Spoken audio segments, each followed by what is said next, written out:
सोलापूर लोकसभा 42 अनुसूचित जातीसाठी हा राखीव मतदारसंघ आहे। या मतदारसंघामधून काँग्रेसचे अधिकृत उमेदवार आदरणीय कुमारी प्रणिती शिंदे हे हाताचा चिन्ह घेऊन निवडणूक लढवित आहेत। यांना येत्या 7 तारखेला जो हातात त्यांचा जो चिन्ह आहे हाताचा पंजा, या पंजाच्या समोर बटन दाबून त्यांना प्रचंड बहुमताने निवडून त्यांना संसदेमध्ये पाठवायचं आहे। त्यांना निवडून द्यायचं कारण म्हणजे आपण या सोलापूरचा जर इतिहास बघितला, सोलापूर शहरामध्ये गेल्या 10 वर्षापासून त्यांचे BJPचे 2 खासदार निवडून आले, पण दोन्हीही खासदारांनी या सोलापूरचा विकास करायला पाहिजे होता।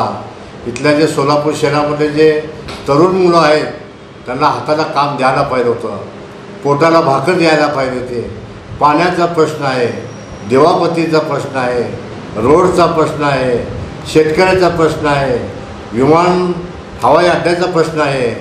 असे अनेक प्रश्न या सोलापूर शहरामध्ये पेंडिंग प्रश्न आहेत, प्रलंबित प्रश्न आहेत। मग गेल्या वर्षी आपण जे लोकसभेचे खासदार शरद बनसोडे साहेबांना आपण निवडून दिलं।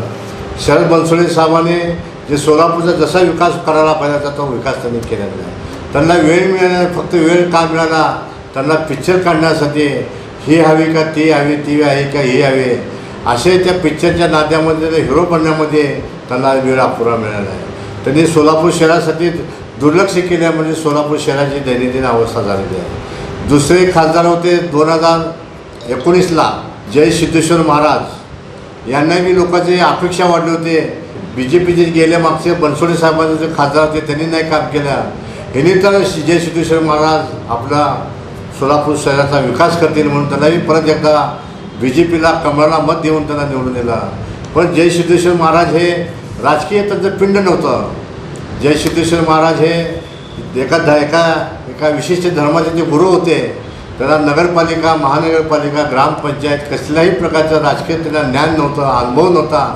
तरी पण इथल्या स्थानिक लोकांच्या आमदाराने त्यांना जबरदस्तीनं उमेदवारी देऊन त्यांना निवडून आलं। पण जय सिद्धेश्वर महाराजांनी जे बनसोडे साहेबांनी जे काम केलं त्याच प्रकारचं काम जय सिद्धेश्वर महाराजांनी केलं। जय सिद्धेश्वर महाराजांनी तर चक्क हे लिंगायत समाजाचे गुरु होते, पण जय सिद्धेश्वर महाराजांनी अनुसूचित जाती जमाती, भटक्या विमुक्त जाती जमातीच्या सगळ्या जातीच्या लोकांवर त्यांनी अन्याय केलेला आहे।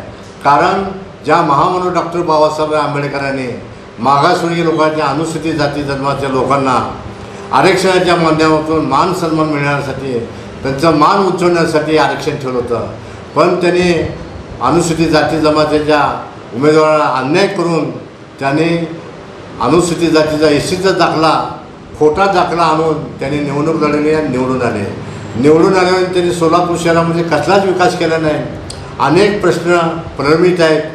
उदाहरण म्हणल्यापासून की विमानाचा हवाई अड्ड्याचा प्रश्न होता, तरुणाच्या कार्यकर्त्यांना हाताला काम मिळायला पाहिजे होते, पोटाला भाकर मिळाले होते, सोलापूर शहराचे रस्ते रोड व्यवस्थित नाहीत, शेतकऱ्याचा प्रश्न अनेक प्रश्न पडलेले आहेत, कांद्याला हमी भाव मिळत नाही, अशा अनेक प्रश्नांना त्यांनी बगल दिलेले आहे।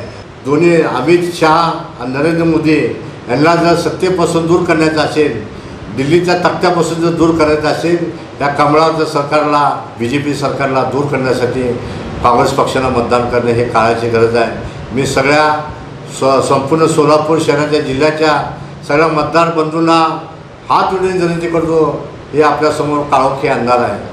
हा काळोखी अंधार आपल्याला दूर करायचा असेल तर हाताचा पंजा की इंडिया आघाडीचा जो उमेदवार आहे त्या इंडिया आघाडीच्या उमेदवाराला प्रचंड बहुमताने देऊन येणारा जो भारत जिंकण्याचा जो प्रयत्न आहे त्यांना हाणून पाडण्यासाठी हाताच्या पंजाशिवाय आपल्याला पर्याय नाही।